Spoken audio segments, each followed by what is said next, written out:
Ai rā, wara te koutou ki muri. Ka tū te pau ki wairau, ki wainganui i atarau parameter, kūrari paka a Wakefield. Ko te pakanga whenua tuatahi tēnei mo te iwi Māori. E koro te rau para, a nei tō Haka.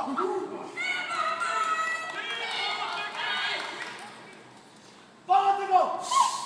Te Kāhui Kuratea! Yorite! Oi! Oi! Oi!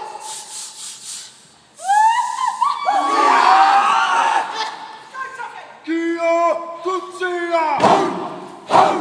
Kia paia! Kia rere o tute tangata, ta piti piti o mai ai!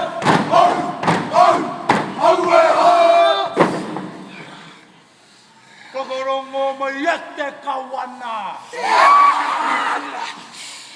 Whakarongo mai e ngā rangatira Pakeha. Me ngā rangatira Māori. Orunga ora